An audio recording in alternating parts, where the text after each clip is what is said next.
katika uchambuzi wa Kiharo FM, na hivi ndivyo tunaanza uchambuzi huu.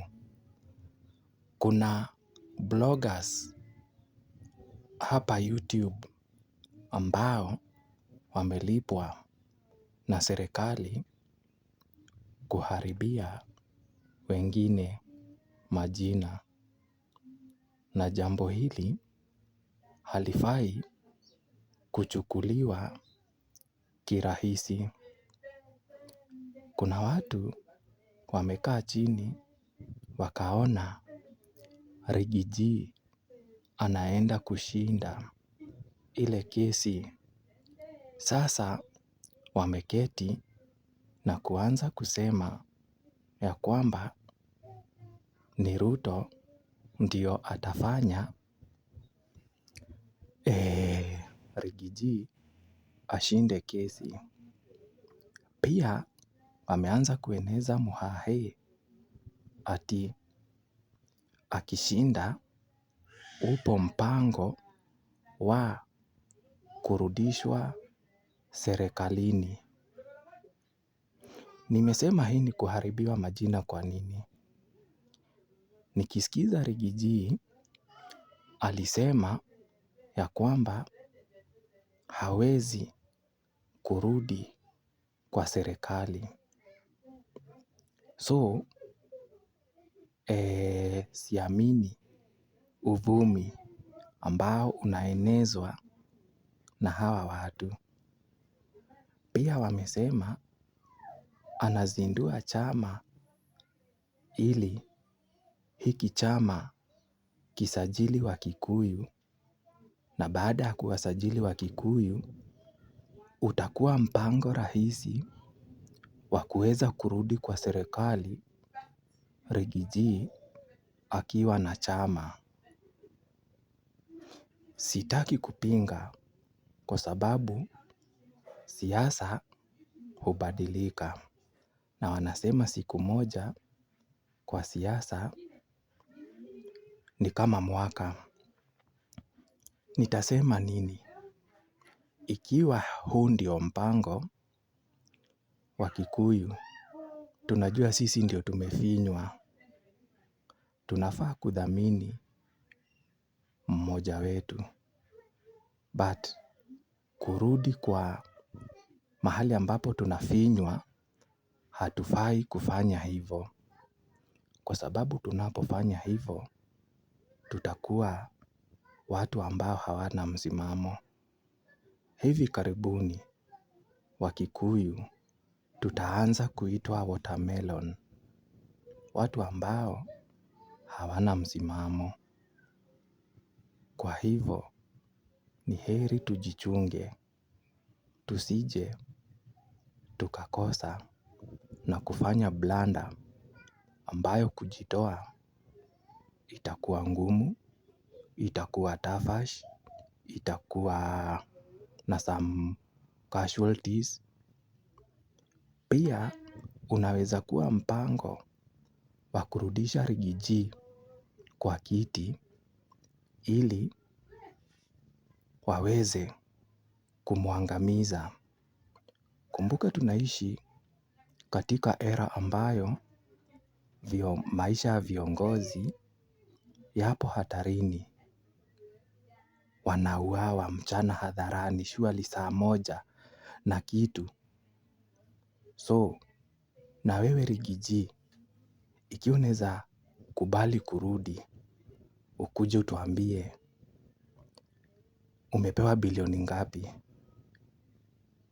Ruto alituambia ili utoke ulikuwa umemuitisha ulikuwa umemuitisha 10 billion. Sasa niulize, ukiform chama wakati unataka kukizindua, ikiwa huo ndio mpango wa kurudi kwa serikali, umechotwa 20 billion, umechotwa 20 billion ndio uuze Wakikuyu. Kama ni ukweli, jitokeze, kwa sababu watu wataanza kuchoka na wewe. Watu wakiona ile njia unaenda sio mzuri, wataanza kukuruka na wengine wameshaanza.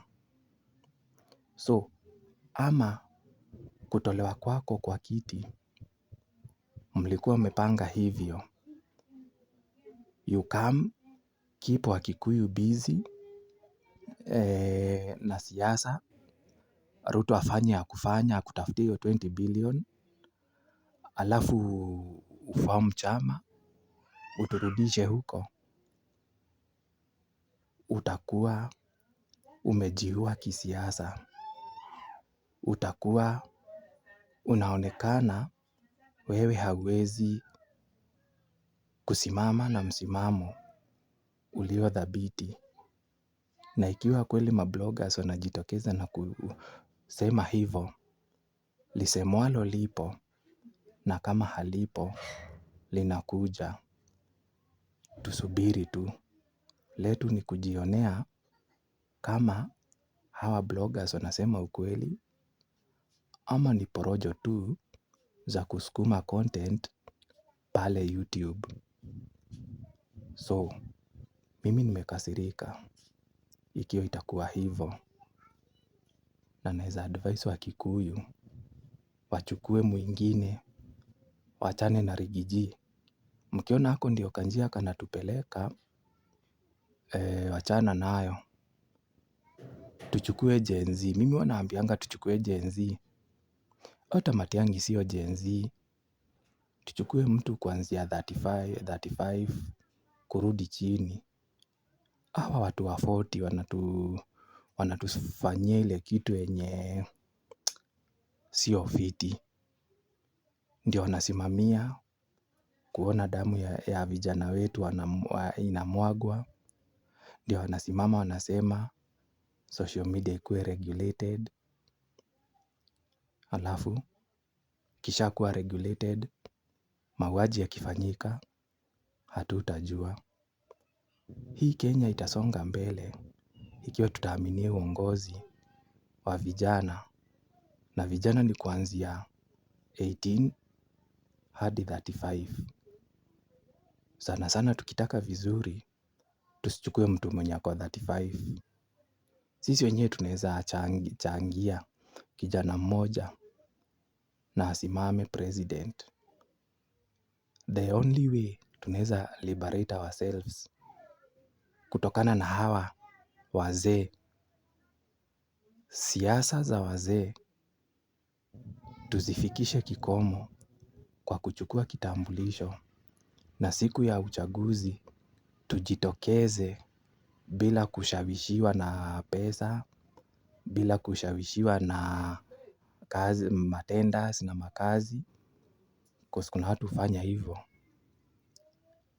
Tukijitokezea kwa goodwill, tutaokoa hii Kenya.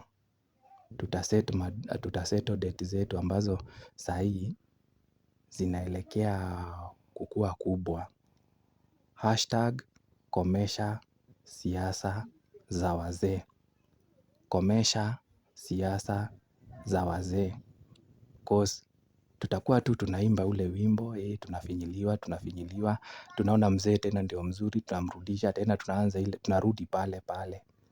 Tuchoke kurudi pale pale pa kuimbanga solidarity forever, solidarity forever.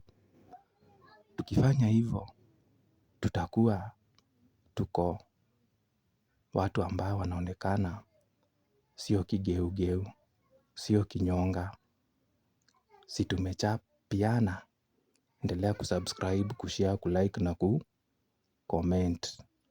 Fiti kama hii kitu imekubamba.